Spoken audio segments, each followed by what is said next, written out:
Imagine ser uma completa desgraça para toda a humanidade. Alguém que é alvo de risos de todos os outros estudantes por ser fraco. Mas, um dia, você acidentalmente bebe o sangue de um vampiro de 700 anos e ganha o poder dos mais poderosos magos da prestigiada Academia Mágica. E se vinga. Kauta é seu típico e desprezível estudante do ensino médio que vive em uma versão futurista do Japão. No ano de 2084, conhecido como Nova Tóquio, 80 anos atrás, este mundo era habitado tanto por humanos comuns quanto por aqueles que podiam usar magia. Mas os detentores de magia costumavam se esconder nas sombras, longe de todos os trouxas, e mantinham suas identidades em segredo para o resto do mundo. No entanto, na última década ou algo assim, as pessoas começaram a descobrir quem eram esses usuários de magia. Eles começaram a ser desmascarados. Muitas pessoas se mostram fascinadas, mas outras tendem a discriminar. Kauta agora vive na pequena vila de Tauno, localizada no extremo sul de Nova Tóquio, e a única maneira de entrar na capital é usando o elevador orbital. Tauno não é um garoto comum e adora a ideia de ter poderes. Isso porque, 2 anos atrás, sua família sofreu um acidente. Mas uma garota chamada Yukain o salvou e tem cuidado dele desde então. Após conhecer Tauno, o anime muda e nos mostra uma cena que aconteceu cerca de 80 anos atrás, no alto da cidade capital. E na prestigiada Academia Mágica, onde vemos um pequeno rapaz ruivo chamado Nenji Springfield, cercado por várias waifus poderosas. E, embora esse carinha pareça um completo nerd perdedor, ele é na verdade o deus de toda a sedução. Todas essas lindas garotas o chamam de mestre. Ele está muito acima de qualquer outro rank SS conhecido pela humanidade. E ele por acaso é o professor da academia em tudo relacionado à magia. Depois de cumprimentar todas as suas esposas, quer dizer, alunas, a sua premiação por sessão e a aluna número 1, chamada Azuna, uma maga extremamente poderosa com habilidades insanas, o saúda com o máximo respeito. E só para que você veja o quão forte esse nerd ruivo realmente é, meu irmão acidentalmente espirrou. E isso fez com que todas as roupas das mulheres voassem. Elas ficam extremamente bravas porque todo o enredo precioso delas está à mostra, incluindo Azuna, que chama Nenji de um anão patético e pervertido, acusando de usar sua magia poderosa para fazer algo assim com elas. Mas Nenji estava realmente arrependido e pediu desculpas por ser tão forte. No entanto, Azuna já estava liberando toda a sua força mágica contra ele, e ninguém ouviu mais falar do ruivinho estranho novamente. Enquanto tudo isso acontece, outra garota é vista sentada em uma sala de aula, alguns andares acima, observando a luta se desenrolar. Ela parece misteriosa, e uma mulher de cabelo verde a chama de diretora. Ela é conhecida como Evangeline MC Dovel, uma vampira imortal de 700 anos. Mas Evangeline nos diz que ela não vê a imortalidade como um presente. De sua perspectiva, ser eternamente viva é algo muito solitário. Avançando 80 anos, voltamos ao presente. E aqui vemos Evangeline MC Dovel, que agora cresceu e se tornou uma linda mulher com 2 enormes melões saltitantes. Ela agora atende pelo nome de Yukin e dá aulas na escola de ensino médio de Touta. Enquanto caminha para a escola de manhã, vemos Touta e vários de seus amigos planejando atacá-la de uma árvore com alguns limões de madeira. Assim que ela se aproxima, todos tentam atacá-la, mas ela simplesmente bloqueia todos usando uma barreira mágica invisível e depois os nocauteia com um simples soco. Mais tarde, em sala de aula, ela os repreende por tentarem atacá-la e diz que eles estão pelo menos 100 anos atrasados para sequer pensar em derrotá-la. Acontece que todos eles querem sair do interior e ir para a capital, Nova Tóquio, para escalar a torre incrivelmente alta que conecta a Terra ao espaço sideral, chamada elevador orbital, e fazer algo legal para ganhar fama. Mas o ancião da vila impôs uma condição: eles só podem sair do interior se derrotarem Yukin. E é por isso que esses garotos tentam atacá-la sempre que podem. Enquanto ela os repreende na sala, eles perguntam sobre a parede invisível que ela usou contra eles, mas ela diz que não sabe de nada, agindo como se fosse inocente. Eles perguntam se isso é a magia de que tem ouvido falar ultimamente, e Touta reclama que é injusto que ela nunca tenha contado a eles que poderia fazer isso. Mas tudo isso só deixa Yukin mais irritada, e ela os expulsa da escola com um soco enquanto diz a Touta que não se lembra de tê-lo criado para ser um perdedor chorão. Mais tarde naquele dia, um colega sem nenhum charme de Yukin decide tentar a sorte com ela e pergunta se ela não foi muito dura com os alunos, mas ela diz para ele guardar o foguete no bolso e cuidar da própria vida. Depois das aulas, vemos Touta andando à beira do rio com seus amigos enquanto falam sobre o desenvolvimento de aplicativos mágicos que permitem que humanos normais como eles usem magia. mas até mesmo um deles custa 100.000 ienes. Ouvindo isso, Tota diz que isso significa apenas que eles terão que treinar no estilo à moda antiga e derrotá-la com sua força para poderem escalar a torre. Depois disso, seus amigos se lembram de que hoje é o aniversário de morte dos pais de Tota, que ele perdeu em um terrível acidente de carro há 2 anos.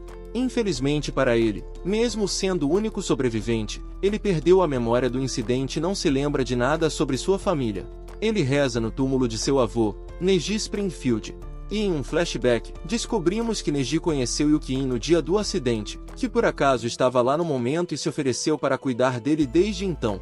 No início, eles enfrentaram muitos problemas, mas, à medida que foram se conhecendo melhor, se aproximaram cada vez mais e agora eram inseparáveis. Após dizer suas orações, ele se vira para voltar, mas vê o fantasma de um garoto que lhe diz que estará esperando por ele no topo da torre. Tota pergunta por que ele estava lhe dizendo aquilo e quem ele era, mas o fantasma desaparece sem dar uma resposta, assim como os pais de vocês. Depois disso, ele retorna para casa e prepara uma comida deliciosa para o jantar dele e de Yuki. Ele a questiona sobre magia e pede que ela o ensine, mas ela diz que simplesmente ignora isso e pede para ele focar nos estudos. Tota diz que vai derrotá-la em pouco tempo, sair em direção à torre e começa a treinar. Ele espera e continua emboscando-a com seus amigos por vários dias, sem parar. Mas, como esperado, todos eles são derrotados repetidamente, até que, um dia, eles são abordados por outro professor, Takabana, que se oferece para ensiná-los um pouco de magia. Ele lhes dá alguns aplicativos básicos de magia e diz que eles terão que manter isso em segredo de Yuki, e então mostra um feitiço básico para criar fogo. Um dos garotos pergunta se ele foi rejeitado pela professora e se essa era a maneira dele se vingar dela. Mas ele responde que só queria ajudá-los a dar o primeiro passo em suas próprias aventuras. Logo depois, Tota pergunta por que seu aplicativo não estava funcionando, e ele explica que existem pessoas como ele que não têm afinidade para usar magia. No entanto, há outras formas de utilizá-la, e ele lhe dá uma pulseira especial para entregar a Yuki.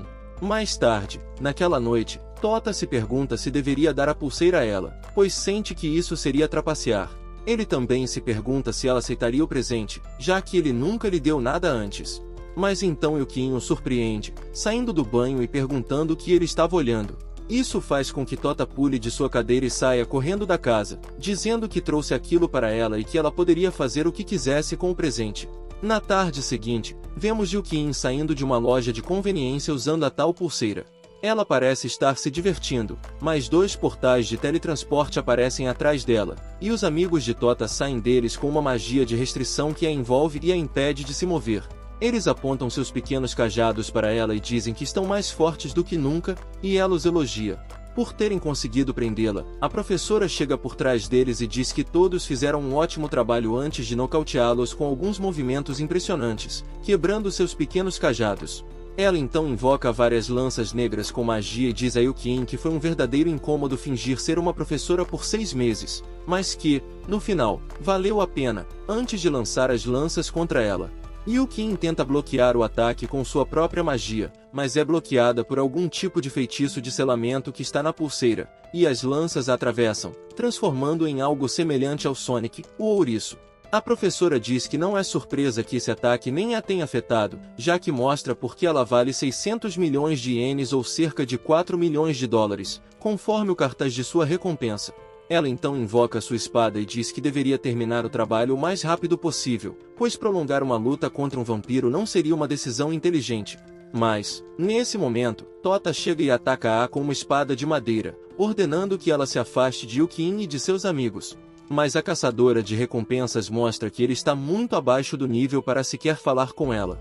Ela dá um passo rápido para frente, na cara dele, e corta seu braço com um único golpe. Ela então o chama de simplório idiota e pede desculpas por terminar sua aventura ali, antes de tentar abatê-lo com sua espada. Mas Yuki aparece de repente na frente dele e bloqueia o ataque com os braços nus. A caçadora se pergunta como ela conseguiu fazer isso com toda sua magia selada, mas Yuki a ignora e diz a Tota que seu ataque e emboscada valeram uma nota positiva, e que ela está feliz por receber um presente dele. Ao ouvir isso, Takabana diz que não vai deixar Yuki usar o famoso jutsu da fala nele e a corta em pedaços como um chefe de sashimi. Ao ver a cabeça de Yuki rolar para o seu colo, Tota solta um grito alto, mas Takabana o silencia, esfaqueando-o com sua espada. Em seguida, ele começa a caminhar em direção aos amigos inconscientes de Tota para acabar com eles também. Sem esperança e com o rosto no chão, Tota se pergunta se esse é o seu fim, mas então ouve a voz de Yukin e levanta a cabeça para ver a sua cabeça falando. Ele se pergunta como ela ainda está viva, mas ela diz que não há tempo para explicações e revela que, 2 anos atrás, ela o transformou em um monstro, e é por isso que ele ainda está vivo. Agora, ele tem 2 escolhas: morrer como um humano ali mesmo e deixar o caçador apagar seus amigos da existência, ou beber o sangue dela e se transformar em um monstro imortal para salvar seus amigos.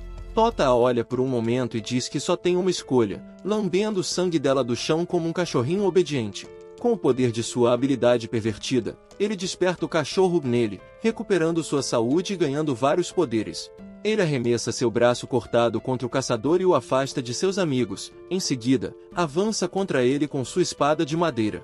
Takabano o empurra para trás e ataca com um feitiço mágico, fazendo Tota rolar ainda mais para longe. Ele diz que se preocupou por um segundo, mas parece que foi à toa, já que Tota ainda é apenas uma criança boba. No entanto, a música de fundo do protagonista começa a tocar e ele percebe que Tota se levanta, regenera os 2 braços como uma criança famosa, e então avança com um soco carregado, lançando Takabana para longe. Depois disso, Tota desmaia e, antes de fechar os olhos, vê uma jovem de cabelos loiros sorrindo para ele. Algum tempo depois, ele acorda no colo de Yukin. Ele pergunta como ainda estavam vivos, e ela explica que agora eles são imortais. Ela revela que seu verdadeiro nome é Evangelion, algo muito longo para ele se importar, e que ela é uma vampira imortal que vive há mais de 700 anos. Ela também acrescenta que os pais de Tota não morreram em um acidente 2 anos atrás, e que eles pediram especificamente para ela salvar a vida dele. Naquele momento, ela lhe deu um pouco de seu sangue, o que permitiu que ele sobrevivesse ao incidente, mas agora ele é completamente imortal. Ela parece triste, mas Tota diz que é algo bom, pois ele não precisará mais se preocupar com a morte e poderá passar todo o tempo com ela. Evangelion diz que isso é algo triste e tenta explicar o conceito profundo por trás disso, mas Tota diz que ficou aliviado ao saber que ela estava viva e, embora tenha feito muitos amigos desde que veio para o interior, ela é a única que ele vê como família. Depois, eles se reúnem com os amigos de Tota e decidem que ele e Evangelion deixarão a cidade, pois é perigoso para os outros ficarem perto deles agora que sua identidade foi revelada aos caçadores de recompensas. Com isso, os 2 partem da cidade na manhã seguinte e começam a caminhar em direção à capital, Nova Tóquio, para realizar o sonho de Tota. Após saírem da cidade, começam a caminhar pelas grandes autoestradas construídas pelo outrora densamente povoado Japão, mas agora estão apodrecendo, já que a população humana ao redor do mundo diminuiu significativamente após a catástrofe. Tota parece tão interessado no histórico quanto vocês e decide pular a lição de história de Evangelion e continuar caminhando. Ele pergunta por que estão indo para a capital a pé e não usando algum carro, e ela responde que, agora que sua identidade foi revelada, eles são alvos principais de caçadores de recompensas e assassinos, então o uso de transporte público não é uma opção. Mesmo assim, Tota diz que está animado, porque começará uma nova vida e fará muitos novos amigos na cidade. Durante a viagem, eles param em uma loja de conveniência para descansar, e Evangelion lembra Tota de que, agora que ele é imortal, ele permanecerá com 14 anos para sempre, então deve ser mais cuidadoso sobre os relacionamentos que formará. Tota diz que vai tomar um banho no rio próximo e, enquanto flutua na água, reflete sobre o conceito de imortalidade e como pode ser triste ver todos os seus amigos morrerem, enquanto ele continuará vivo. Enquanto ele pensa em tudo isso, de repente, esbarra em algo macio e começa a sentir com as mãos, se perguntando o que era. Após um pequeno zoom out, descobrimos que ele na verdade flutuou diretamente na bunda de um cara com aparência feminina, que também estava tomando banho ali. Ele se desculpa, mas o cara imediatamente pega a sua espada e tenta cortá-lo. Toda salta para trás, consegue desviar do ataque e pergunta que tipo de movimento foi aquele, porque parecia muito legal. Então ele observa melhor e percebe que o cara parece ser na verdade uma garota, mas ele manda toda calar a boca e insiste que é um homem, antes de nocauteá-lo com um soco. Depois disso, ambos se vestem e começam a caminhar de volta para a área da loja de conveniência, tornando-se amigos. O cara se apresenta como Kuramaru Kurasaki e diz que está impressionado em ver alguém da mesma idade conseguindo desviar de seu golpe. Toda também se apresenta e conta sobre sua ida à capital e o desejo de escalar o elevador orbital. O cara revela que nasceu nos andares superiores do elevador orbital, mas foi instruído a não retornar até encontrar uma certa garota e completar sua missão. Toda pergunta quem era essa gostosa que ele estava perseguindo, e Kura responde que ela é uma vampira conhecida como a Dark Evangel, que vive há mais de 700 anos. Enquanto conta isso, ele percebe que Toda não tem sombra, o que o choca, mas logo fica ainda mais surpreso ao ver Gelian se aproximando deles e Toda perguntando onde ela tinha estado. Ela diz que foi buscar umas bebidas, mas de repente Kura salta em sua direção e a ataca com sua lâmina. Ela simplesmente bloqueia com os dedos e observa que ele está usando o estilo de espada Shimai Raius, comentando que faz muito tempo desde que viu aquilo sendo utilizado. Toda pergunta a Kura o que ele estava fazendo, e Kura responde que pertence a um clã de caçadores de imortais, conhecidos como Fushigari, e que é seu trabalho matar monstros como ele e até Gelian. Com isso, Kura se prepara para seu ataque final, dizendo que é uma pena ter que matar Toda também, pois achava que poderiam ser bons amigos. Ele então avança para cortar Evangeline, mas ela decide colocar o garotinho no lugar dele e encerra a luta com um golpe que o faz se juntar à gangue do Donut morto. Vendo isso, Toda agarra Evangeline e pergunta por que ela fez aquilo, mas ela diz para ele olhar para Kura, cujo corpo já se curou do ferimento, enquanto ele está inconsciente no chão. Toda tenta acordá-lo, mas decide aproveitar a oportunidade para confirmar se ele era realmente um homem ou não, o que faz Kura acordar e dar um tapa em Toda, perguntando se ele é um influenciador do YouTube ou algo assim. Kura logo recobra a consciência e aponta sua lâmina para Evangeline novamente, dizendo que vai derrotá-la de qualquer jeito. Mas ela responde que ele já perdeu para ela e, se ele ainda quer lutar, terá que provar seu valor derrotando seu aluno. Toda, ouvindo isso, é atacado por Kura, mas se afasta, dizendo que não há razão para lutar com ele. Ele diz a Kura que, se quiser lutar, terá que lhe dar uma espada também, para tornar a luta justa, e propõe um contrato onde o perdedor deverá cumprir uma coisa que o vencedor mandar. Kura aceita os termos, e a batalha começa com Todo desrespeitando completamente com um chute na cara. Depois de trocarem alguns golpes, Kura decide terminar a luta decapitando Toda, pensando que isso pararia de vez. Mas, para sua surpresa, Toda pega sua cabeça decepada, a recoloca no lugar e então nocauteia Kura com um soco devastador. Após se recuperar, Kura assina um contrato de sangue com Toda, confirmando que eles serão melhores amigos até que a morte separe. Todos decidem se limpar nas fontes termais próximas. Toda percebe o corpo peculiarmente feminino de Kura e se pergunta o que estava acontecendo com ele, mas decide ir espiar Evangeline, como um verdadeiro homem de cultura, e descobre que o corpo real dela parece o de uma garota pequena, tão plana quanto uma tábua de cortar. Ela estava usando pílulas especiais que lhe davam o corpo mais velho de costume, o que faz Toda perder o interesse nela, dizendo que não é amigo de infância do Mr. Beast. Evangeline também oferece ensinar Kura, aceitando-o como seu aluno e prometendo treiná-lo para ser forte o suficiente para matá-la. Com isso, todos começam a caminhar em direção à capital e, no caminho, Toda comenta que encontraram outro imortal como eles apenas 5 dias após saírem da cidade, o que significa que deve haver muitos deles na cidade. Ele diz que vai fazer amizade com vários imortais e formar um grupo para ajudar outras pessoas usando seus poderes. Evangeline ri, dizendo que isso a lembrou de um idiota de muito tempo atrás que disse a mesma coisa. Nesse momento, vários carros pretos aparecem e jogam Toda longe antes de parar bem na frente deles. Vários homens bem vestidos saem dos carros e estendem um tapete vermelho para Evangeline, que revela que, talvez por tédio e por ter muito tempo nas mãos, decidiu concordar com aquele idiota, e juntos formaram uma organização de imortais que usam seus poderes para o bem das pessoas, chamada Uki Holder. 2 de seus principais lutadores se apresentam como Karen e Vezeiko. Depois de se apresentarem, todos entram em um dos carros e começam a dirigir em direção à sede da Uki Holder. No caminho, eles mudam para barcos e navegam até seu destino. Karen pergunta a Evangeline como ela conseguiu passar 2 anos com um imbecil como Toda, muito menos decidir torná-lo seu servo. Em resposta, Evangeline diz que é uma longa história, mas uma coisa é certa: ele e Karen possuem uma das habilidades imortais mais fortes que existem, o que significa que, quando toda a humanidade for extinta do planeta, provavelmente serão o último homem e mulher vivos, e então devem se dar bem. Ao ouvir isso, Karen quebra sua caneca e diz que se tornaria lésbica se ele fosse o último homem na Terra, deixando a humanidade acabar com eles. Depois disso, todos chegam à sede da Uki Holder, localizada a cerca de 10 km da costa de Nova Tóquio, em um lugar chamado Faralan Hall, que parece um resort de fontes termais, mas é fechado ao público. Ao entrar, Evangeline é recebida calorosamente por um grupo de capangas, enquanto toda se pergunta se todos ali são vampiros como ele e ela. Nesse momento, um cara chamado Makiabe fala, dizendo que há diferentes tipos de imortais no mundo, desde vampiros até pessoas com habilidades especiais que lhes dão vidas extras, como em um videogame. Ele se apresenta como Uki Holder número 6, e seu amigo Iku é o número 10.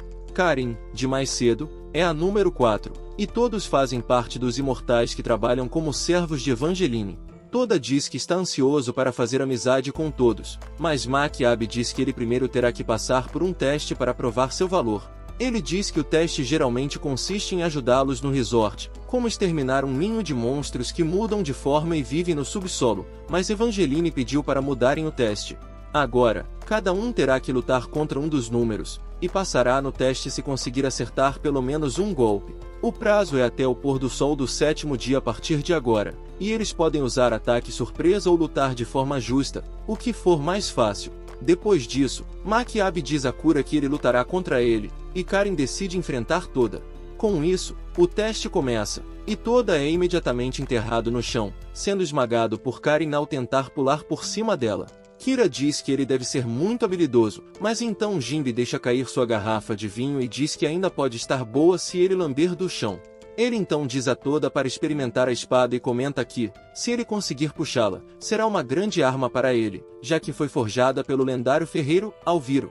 Toda diz que não gosta muito de carregar armas, pois são grandes e atrapalham, mas Jinbe argumenta que elas fazem um homem parecer mais legal, e Toda concorda. Ele então avança para puxar a espada, mas ela não se move nem 1 milímetro.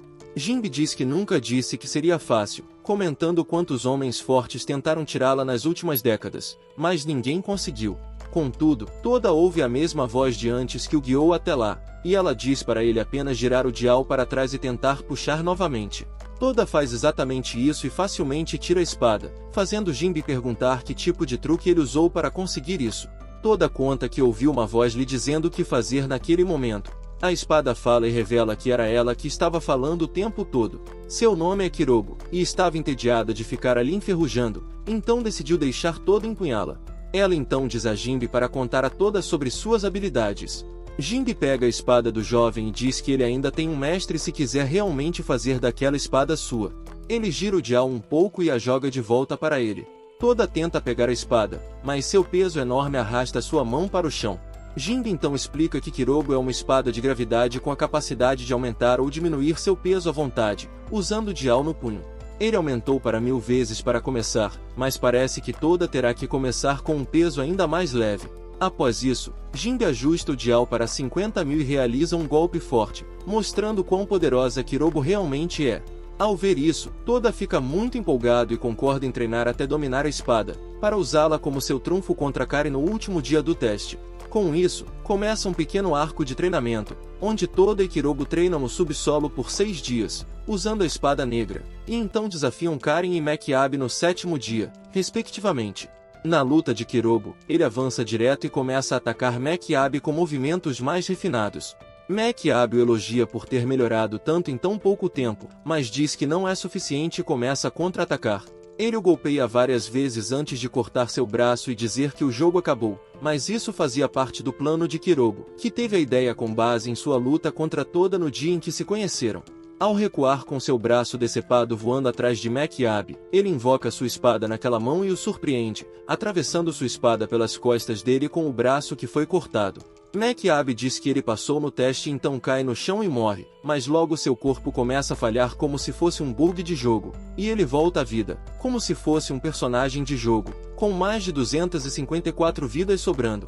Por outro lado, Toda luta contra Karin em uma batalha justa de 1 contra 1 e usa sua espada ajustável para mudar o ritmo de seus golpes. Em certo momento, ele a surpreende mudando o peso para 0,1 vezes e usa isso para derrubá-la. Karin consegue desviar, dobrando-se para trás, mas Toda a derruba com o pé e então se prepara para acertar seu pescoço, mas antes que possa fazer isso, eles ouvem Yuki gritando ao fundo, e Toda corre imediatamente para ajudá-la. No local, vemos Yuki cercada por um grupo de monstros metamorfos com saliva ácida. Karen também vem para ajudar e atrai os monstros para o campo aberto, mas um deles decide fazer de Yuki seu jantar de qualquer maneira. Toda salta e despacha o monstro com um golpe, salvando Yuki e a levando de volta para o telhado. Logo, Mac, Abby e Kirobo se juntam a eles e perguntam a Toda o que estava acontecendo. Ele responde que estava prestes a acabar com todos aqueles monstros antes de saltar com um golpe de 50.000 vezes o peso de Kirobo. O ataque transforma todos eles em uma espécie de molho de pizza e até joga a Karen para longe com o impacto. Ela o repreende por exagerar no ataque e diz que 10.000 vezes teria sido suficiente.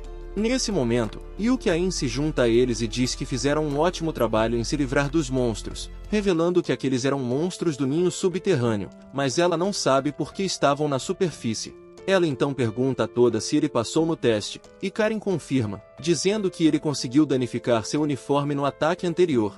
Ao ouvir isso, Kirobo e Toda começam a comemorar, mas Yuki-Ain interrompe a comemoração, dizendo que, quando verificou o subsolo mais cedo, havia sinais de que alguém mexeu lá embaixo com uma arma pesada e os envia de volta como punição por quebrar o selo. Ela diz que o consertou temporariamente usando sua magia de gelo, mas não vai durar para sempre, então é melhor exterminarem todos os monstros. Depois disso, ela se vira para Jinbei, que estava tentando comer escondido lá em cima, e diz que encontrou sua garrafa de vinho favorita quebrada na caverna, bem ao lado de onde Kirobo estava selado. Com isso, ela também o manda para baixo, dizendo que ele deve se redimir pelos seus erros. No dia seguinte, vemos Toda treinando com a espada sozinho, enquanto conta a Yuki sobre sua primeira missão como número. Depois de acertar um golpe em Karen, ele foi classificado como número 7, enquanto Kirobo ficou em 11º na organização, porque eu disse. Assim, eles se tornaram oficialmente parte da organização, e para a primeira missão deles, foram enviados aos subúrbios da capital, onde algumas crianças pareciam estar em perigo. Yuki-Ain impede a Karen que os apoie na missão e os envia. Enquanto correm em direção ao destino, Karen explica que, no século XXI, a pobreza era distribuída igualmente ao redor do mundo, e o Japão não era exceção. Ele vai pensar em torná-lo seu discípulo. Então, ele ensina a ele o primeiro segredo para se tornar bom em flash stepping e diz para usar apenas os pés para fazer as coisas que normalmente faz com as mãos, incluindo cozinhar, comer, correr e tudo mais. Totó, sendo o esquisitão que ama pés, leva a lição a sério e faz todos comerem seu arroz frito de pés durante o resto da semana. Ele até acaba inspirando uma das crianças órfãs que deseja se tornar um grande empresário um dia e trazer prosperidade para essas favelas. Todo o treinamento ajuda muito e ele se torna realmente bom na técnica em pouco ou nenhum tempo. Então, um dia, vemos Kaido voltando das favelas depois de treinar Totó, enquanto se encontra com seus companheiros mercenários. Acontece que eles são o grupo contratado pelos ricos que vivem na torre para eliminar as favelas. Kaido se transforma em sua forma de lobisomem e eles começam sua missão naquela tarde. Por outro lado, vemos Totó ajudando a cidade, entregando suas refeições autocozidas para o portador do Uke e os NPCs. Ao deixá-los, vemos que eles são assassinados por alguns bonecos encapuzados. Ao mesmo tempo, vemos Karan tomando um banho quente quando, de repente, um dos assassinos sai de sua sombra e aponta uma arma para seu rosto. Karan tira a arma dele e atira de volta, mas ele bloqueia as balas com uma faca. Ela pergunta quem ele era e o que ele fez com o cuidador que estava do lado de fora, mas ele simplesmente começa a atacá-la com sua adaga. Karan bloqueia a maioria de seus ataques, mas ele consegue cortar seu pescoço, que instantaneamente se cura sem deixar marcas. Isso faz com que o homem fique totalmente enlouquecido, enquanto ele a fere, dizendo que é realmente emocionante, mas ela o soca no estômago e lhe diz para se acalmar.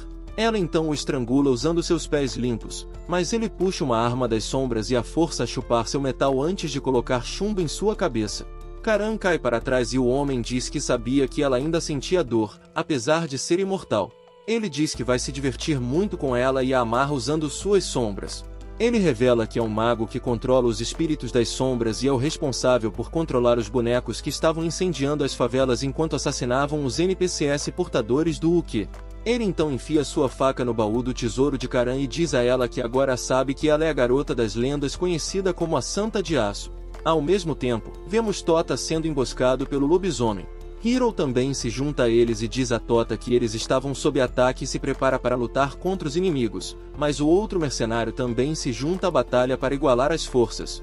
O lobo reconhece Tota como um vampiro por suas presas e usa uma técnica especial chamada Crucifix Coffin Seal, que faz vários buracos no peito de Tota e o faz cair no chão inconsciente. Depois disso, eles dois se unem contra Kuro, e o espadachim cego diz a Kaido que o garoto usa o Shimai Raius, então ele deve ter cuidado. Kuro percebe que está em desvantagem e manda um sinal para Sage usando alguns fogos de artifício e tenta se defender até que a ajuda chegue.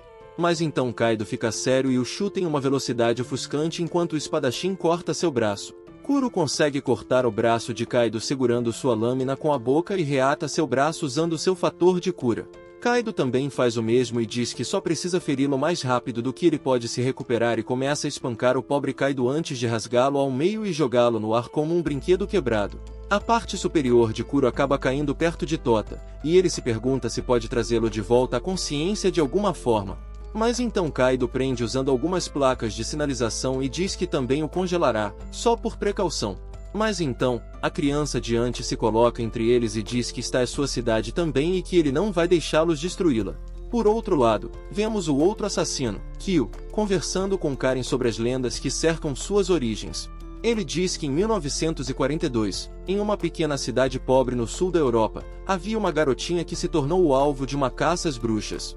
Os aldeões tentaram de tudo, desde fazer um desentendimento para ela com o Dr. Disrespect Drake em suas conversas até Chris Tyson e suas demais, mas não importava o que fizessem, não conseguiam prejudicar a garota de forma alguma. Logo, os rumores da Santa de Aço começaram a se espalhar para as cidades vizinhas, mas então, um dia, um pequeno americano surgiu do nada e a levou embora sem deixar nenhum rastro. O assassino então ri à toa e diz que tem desejado encontrá-la por tanto tempo porque, na realidade, ele é um sadista que adora torturar os outros, e um brinquedo que nunca quebra é a melhor coisa que poderia desejar, pois poderia brincar com ela e usá-la pelo tempo que quisesse. Ele então começa a afiar sua faca nela e diz que é realmente divertido ver como tudo isso não deixa nenhuma cicatriz nela, e Deus deve ser um sadista também por criá-la dessa maneira, mas a deixando capaz de sentir dor. Ele diz que ela também foi abandonada por Deus, assim como ele, então ele se certificar de cuidar dela em vez disso e começa a lamber seu rosto como um irmão que joga TFT. Enquanto isso, vemos a criança da favela atacando Kaido com um martelo, mas ele simplesmente bloqueia com o dedo e a levanta em suas enormes mãos.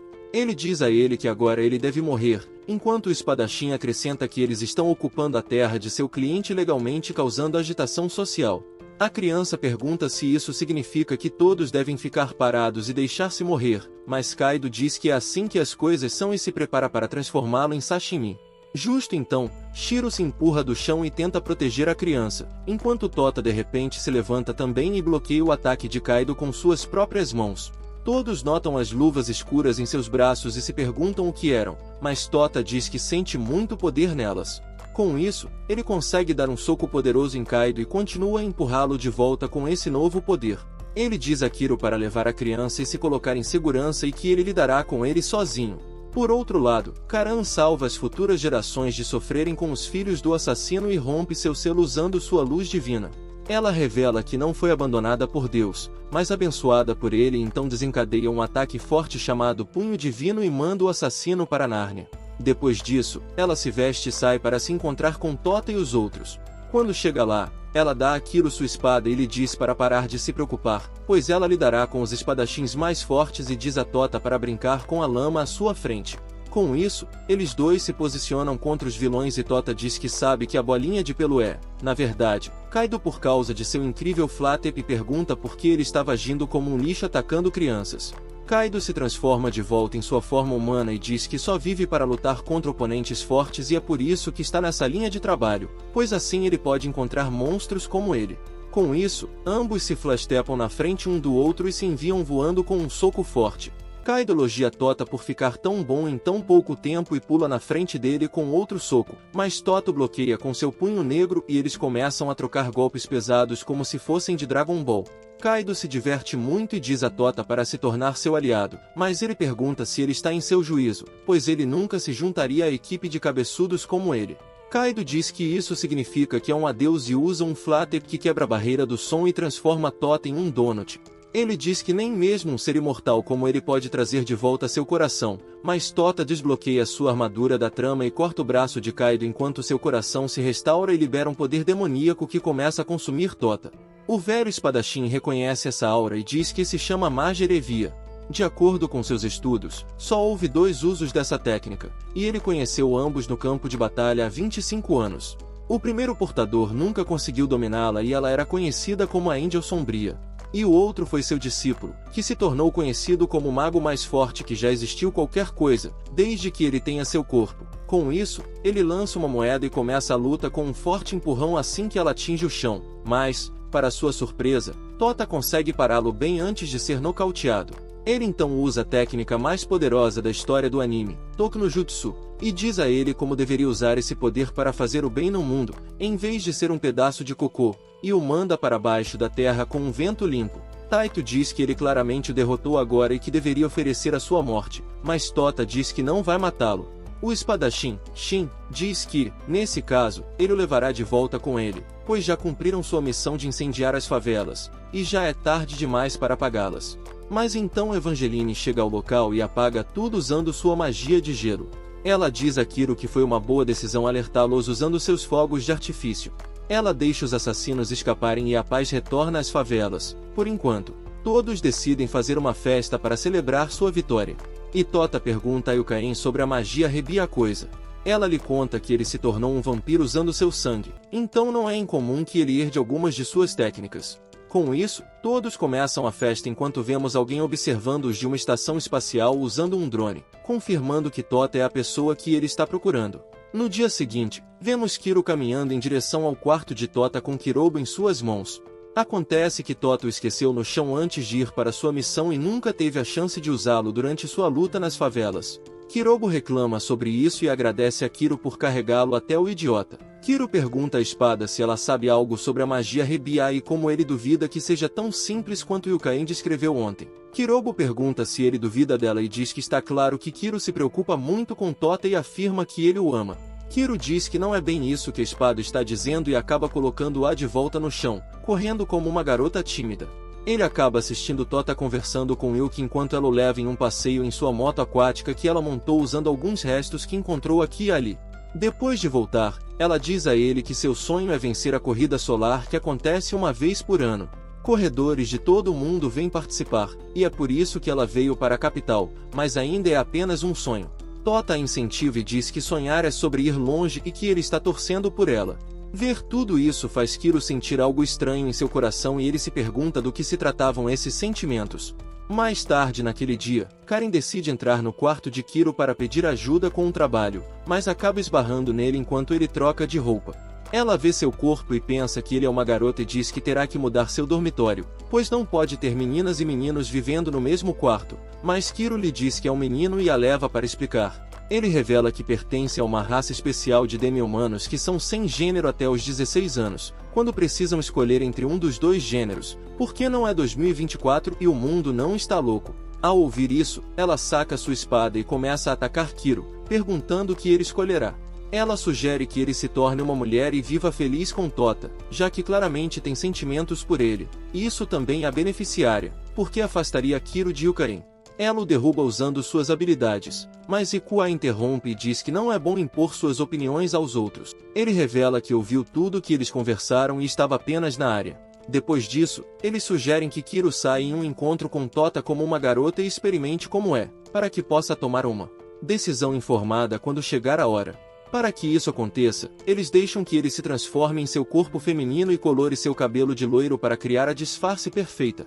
Com isso, ele vai se encontrar com Tota e se apresenta como o primo de Kiro, Koryu.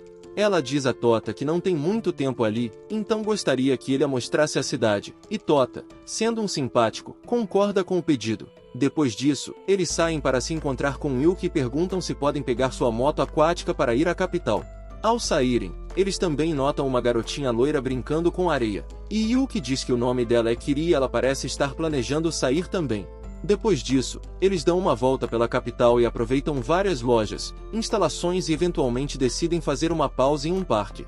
Koryu cai acidentalmente quando a alça de sua sandália quebra. Ela observa como seu corpo e reflexos são muito mais fracos em comparação com quando está em seu corpo masculino, mas Tota a faz sentar-se e conserta a sandália com suas mãos, o que a deixa muito envergonhada. Ela então pede que ele a leve para ver o elevador orbital. Na torre, eles pagam cerca de $35 para chegar ao deck de observação a quase 1 quilômetro acima do nível do mar. Tota fica realmente empolgado e diz a ela que é seu sonho alcançar o topo desta torre, o que a faz perguntar qual é a razão.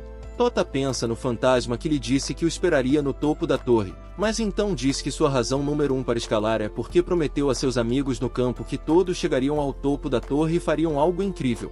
Ao ouvir tudo isso, Koryu diz que deve ser bom ter amigos assim e Tota diz que é realmente grato a eles, mas seu melhor amigo é Kiri, o que deixa Koryu muito envergonhada. Ela então pergunta se ele tem interesse em garotas, e ele diz que sim, mas então Koryu percebe o quão absurda foi a pergunta e tenta se defender, dizendo que não quis perguntar se ele estava interessado nela em particular ou qualquer coisa do tipo, estava apenas perguntando em geral. Tota diz que não há razão para ela se sentir tímida, pois ela também é muito fofa. Ele então decide ir pegar algumas bebidas para eles, mas Koryu o interrompe e decide revelar sua verdadeira identidade a ele. Mas, nesse instante, o assassino que atacou Koryu, Chaos, aparece na torre e ataca a Tota. Tota lhe dá um tapa sem olhar e pergunta quem ele é. Chaos elogia seus reflexos e o prende com suas sombras, fazendo-o afundar em seu reino das sombras. Koryu tenta ajudá-lo, mas outro assassino de 6 braços aparece e a derruba com pura testosterona. Koryu percebe quão fraca ela é nesse corpo, já que não o usou para treinar, e se pergunta se não conseguir ajudar seu amigo em necessidade é o que significa se tornar uma mulher.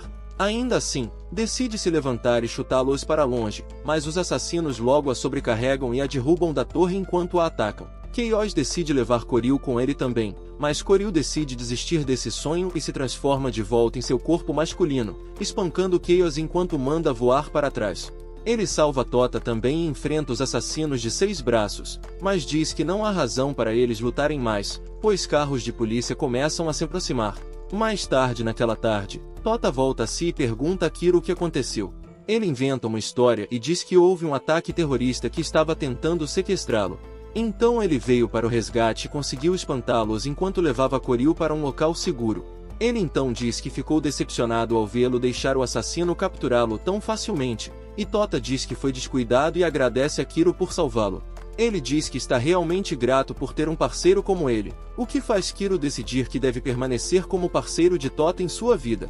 Mas então Tota se vira e reclama que Kiro deveria ter lhe contado sobre sua prima linda, já que ela era totalmente seu tipo e, se ele fosse se casar com alguém, seria alguém como ela. Isso surpreende Kiro e ele decide colocar a decisão em espera, afinal.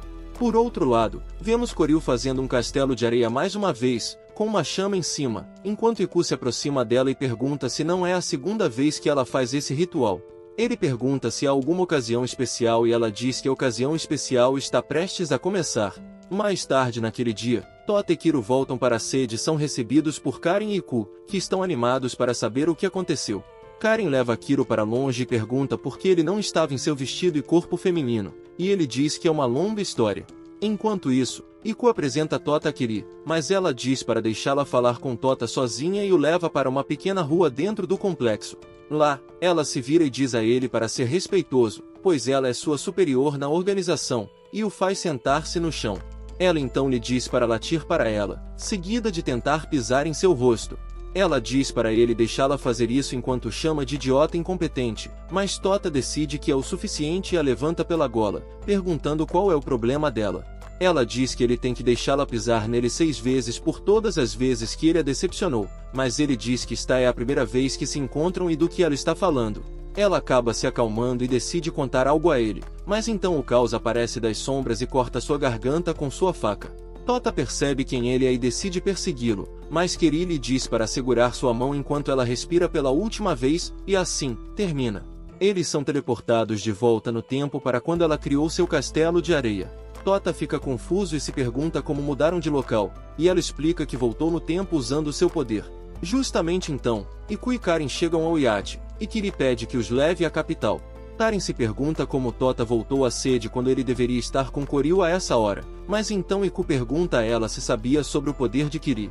Por outro lado, vemos Kiri explicando seu poder a Tota ao revelar que sua habilidade se chama Reset e Reinício, que permite criar pontos de verificação usando seus castelos de areia, permitindo que ela volte no tempo para aquele momento sempre que morre.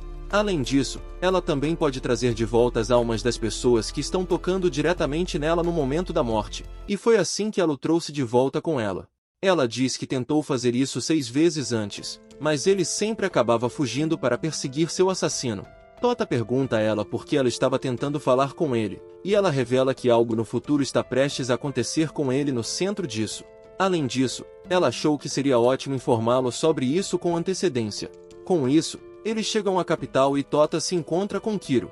Assim como antes, Karen o leva e pergunta por que ele não estava vestido e Ku tenta apresentar Kiri a Tota, mas ela diz a ele para deixá-la falar com Tota sozinha e o leva a um beco. Lá, ela conta que durante sua primeira jogada, ela estava indo ao topo do elevador, pois é uma das acionistas, e havia uma reunião que precisava comparecer.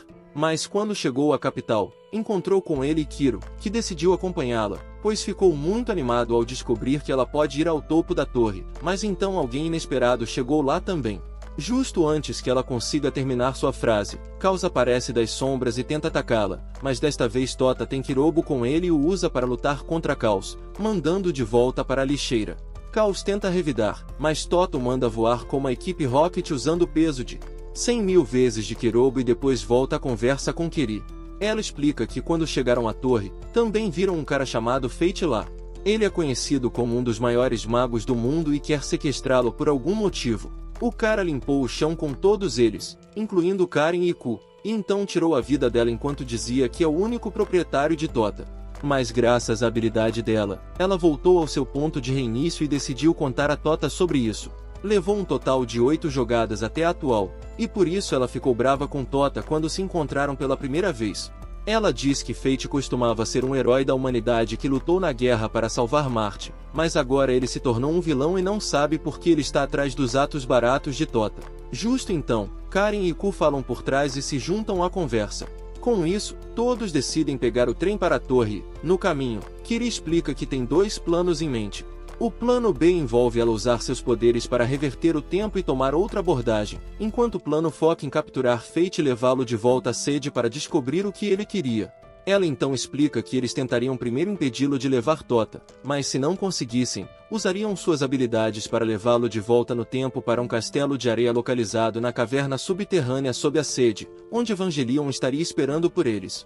Com tudo isso decidido, eles ocupam seus lugares na torre e aguardam Fate.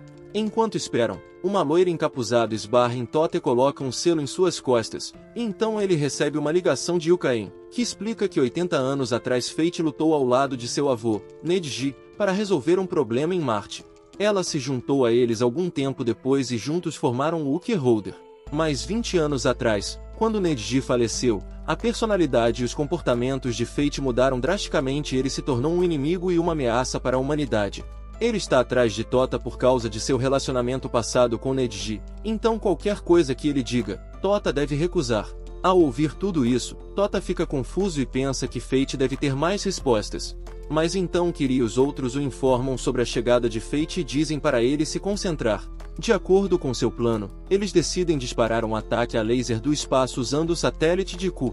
Mas Tota o interrompe e diz que seus amigos do campo também estão ao lado de Fate e decide agir com calma. Tota se encontra com seus amigos e pergunta o que eles estão fazendo ali. Enquanto Iku tenta disparar o laser na esperança de que Tota possa proteger seus amigos, mas então um olho escuro corta seu braço e diz que ele não fará nada. Tota conversa com seus amigos e descobre que eles também se mudaram para a cidade e estavam lá para conferir a torre. Ele diz que deveriam ir pegar algo para comer, mas Fate os para ao se colocar entre seus amigos e diz que está feliz por finalmente conhecê-lo. Ele se apresenta como um velho amigo de seu avô e leva seus amigos como reféns, revelando que já fez uma verificação de antecedentes em todos que conhece. Ele ainda acrescenta que Tota deve ir com ele se quiser saber mais sobre seu passado e se tornar um grande homem como seu avô, pois estaria desperdiçando seu talento permanecendo com uma mulher como Yukaen. Tota pergunta a ele por que ele está tão amargo em relação a ela, e ele diz que ela é uma mulher astuta que manipula e engana os outros para fazer o que ela quer. Ao ouvir tudo isso, Tota chama Kirobo para vir até ele e diz a Fate que ele não irá com ele porque ele cheira como eles e sua personalidade, sentido de vestir, atitude, sua avó, seu cachorro e seu gosto por anime simplesmente não combinam com os dele. Fate olha para ele com desapontamento e diz que seu avô nunca teria agido em tal situação sem pensar bem e pergunta o que ele fará agora. Tota diz que tem um trunfo nas mangas e começa a gritar que há um terrorista no prédio e que todos devem evacuar. Usando essa confusão, Karen tenta atacar Fate por trás, mas ele se vira para puxá-la para uma magia de teto espacial. Ela consegue desviar graças às informações de Kiri e chuta os amigos de Tota em direção a ele. Depois disso, Tota salta à frente com um ataque de corte de 2000 vezes o peso, e Karen o atinge por trás também, mas Fate bloqueia ambos usando uma barreira mágica. Tota quebra a barreira usando um golpe de 500 toneladas, enquanto Ikou consegue lançar o laser espacial contra ele ao mesmo tempo. Fate bloqueia o laser usando uma barreira mais forte, enquanto Kuro tenta correr em direção a eles para transportar Kiri até Fate. De repente, um monge aparece em seu caminho, mas Kuro cumpre sua missão jogando Kiri para Fate como um bicho preguiça e começa a lutar contra o monge. Com isso, o plano deles é bem sucedido, mas ao invés do tempo voltar, Kiri se transforma em uma estátua e Fate diz que sua hesitação em olhar para trás para sua amiga a deixou vulnerável e acabou se transformando em pedra devido ao seu feitiço. Karen agarra Kiri e recua, começando a ajudar Kuro em sua luta contra o monge. O assassino de 6 braços logo se junta a eles no conflito e leva Kuro embora, enquanto Ikou começa a lutar contra a criada sozinho também. Tota decide ter uma batalha 1 a 1 contra Fate para obter algumas respostas dele. Ele usa Flatep para se esconder, mas Fate simplesmente o desvia e o manda voar para trás. Ele então se aproxima rapidamente dele e pergunta por que ele não está usando sua espada, e lança uma chuva de adagas em sua direção. Tota desvia de todas elas e perde sua camisa no processo. Ele então contra-ataca com algumas habilidades de espada usando diferentes configurações de peso e consegue arranhar a bochecha de Fate também. Fate sorri e o empurra para trás usando um pouco de magia terrestre, e enquanto desvia, Tota recebe uma ligação de Karen, que lhe diz que há um cronômetro na mão de Kiri com 1 minuto e 5 segundos restantes. Ele sorri e diz a ela para acreditar nela e começa a adiar sua batalha contra Fate usando algumas piadas ruins e provocações. Fate eventualmente decide que já basta e o agarra pela cabeça, mas Tota usa essa oportunidade para fazer os dois caírem no chão usando o peso de Kurobo, justamente a tempo do cronômetro acabar. Assim que termina, um feitiço de cura de petrificação é lançado e Kiri retorna ao seu estado original, e eles usam esse momento para capturar Fate usando seu feitiço, com todos eles indo juntos para o mundo retrocedido no tempo. Lá na caverna, ele confronta Yukaen, que ri dele por cair nas armadilhas desses jovens. Eles quase começam a lutar, mas Yukaen diz a ele para aceitar a derrota ao invés de agir como um perdedor amargo. Fate concorda e diz que deixará todos fazerem uma pergunta que ele responderá, pois sabe de tudo antes de ir embora. Yukaen usa essa chance para perguntar se o One Piece era real, e ele diz que não é e para ela arranjar uma vida. Iku segue com uma pergunta importante e pergunta o que ele planejava fazer com Tota. Fate diz que precisa dele para salvar seu avô, Naji, revelando que ele na verdade está vivo, ao contrário do que Yukaen lhe disse. Aren segue com uma pergunta idiota, perguntando a ele quem Naji ama mais, ele ou Yukin, ao que Fate se cala e simplesmente olha para seu rosto bobo. Ele então tenta responder dizendo que Yukin tecnicamente amava o pai de Naji, mas decide não dizer mais nada, ou então seria congelado pela vampira que está atrás dele. Depois disso, Kuro pergunta a ele se precisa de Tota imediatamente para salvar seu avô, e Fate diz que na verdade é uma boa pergunta e que talvez possam esperar mais 20 anos antes que se torne um assunto urgente. Depois, Tota chega à sua vez e pergunta a ele se foi ele quem matou seus pais, ao que Fate responde que sim, o que deixa Tota tão irritado que ele libera suas manoplas sombrias. Ele diz que terá que se vingar dele, mas então o selo em suas costas de repente começa a brilhar e invoca um círculo holográfico do qual surge o fantasma de cabelo vermelho. Acontece que é seu avô, Naji, e ele diz a Tota para não acreditar no que Fate disse sobre seus pais. Ele também se vira para cumprimentar Fate e Evangeline, confirmando que não é uma mensagem pré-gravada. Ele diz a Tota que tem algo importante para lhe contar no topo da torre. Ao mesmo tempo, Yukaen telepaticamente diz a Kuro para encontrar e destruir o selo que estaria em algum lugar em Tota para interromper essa mensagem. Kuro segue suas ordens e destrói o selo antes que Naji pudesse dizer mais, deixando Tota se sentindo ansioso e frustrado. Yukaen e Fate também decidem parar de lutar, e Tota grita que quer saber qual é a verdade. Depois disso, Fate sai da caverna, e Tota começa a seguir Yukaen para contar a ele a verdade sobre seu avô e por que ela mentiu sobre ele estar morto. Yukaen se sente estressada e decide se trancar em seu escritório, dizendo a ele que está ocupada, e Tota volta para suas garotas, se sentindo derrotado. Nesse momento, vemos uma mulher idosa chegar à sede junto com sua neta e sua amiga, Shashamaru. Ela pede para se encontrar com Yukaen, e vemos sua neta obcecada por Tota porque ele é o neto do homem que partiu o coração de sua avó. Ela diz que Tota possui os genes de macho alfa da família Tate e que ele é um playboy que deve ser erradicado. Ela então se apresenta como Mizore e testa a força de Tota atacando, mas ele simplesmente a ignora e a salva, conquistando seu coração no processo, usando seus genes superiores. Durante o resto do dia, vemos todas as garotas ao seu redor, incluindo Yuki, Karan, Kyu, Kira e Mizore, tentando fazer o melhor para ganhar seu coração, mas no final, Tota só se importa em falar com Yukaen e a confronta à noite quando ela está em sua forma original. Ele pergunta a ela se ela amava seu avô, e Yukaen diz que sim, mas que o homem que apareceu diante deles não era o verdadeiro Neji. Ela então revela que, 20 anos atrás, Neji derrotou um mago maligno conhecido como Mago do Começo, Yalda. Embora ela não seja imortal, ela é uma bruxa indestrutível que toma conta de quem a derrota, e foi assim que ela tomou conta de Neji depois que ele a derrotou. Ela diz que a possessão ainda não foi concluída, mas é uma questão de tempo. Neji esteve segurando-a por anos, mas agora ele está em seu limite. Tanto ela quanto Fate têm tentado encontrar maneiras de salvá-lo, mas seus métodos e ideologias diferem. E é por isso que Fate deixou o Killholder e formou seu próprio grupo. Tota então pergunta a ela sobre a verdade que seu avô estava prestes a contar e ela revela que, 2 anos atrás, ele ficou órfão e isso foi causado por Fate. Embora essa parte seja verdade, não foram seus pais que morreram naquele dia.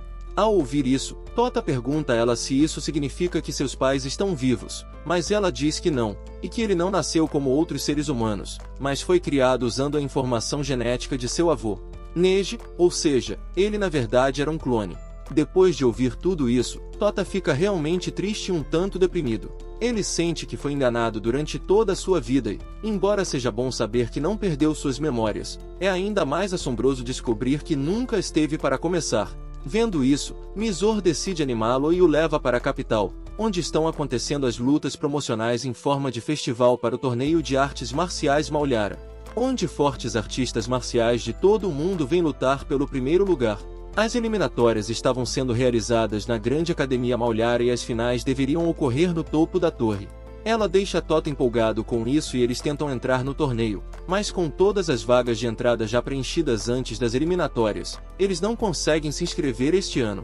Depois disso, eles vão para um local alto para ter uma boa vista da cidade e acabam se encontrando com a avó de Mizore, que se revela como a antiga aluna de Neji e colega de classe de Yukaen, Ayaka. Ela também os apresenta a Shashamaru Imana, que agora é a diretora da Academia Maulyara e a anfitriã do torneio. Depois disso, todos vão visitar sua antiga sala de aula e falam sobre Neji. Por coincidência, alguns participantes ficam feridos, e Tota acaba preenchendo suas vagas e lutando em vez deles, graças à autoridade de Mana.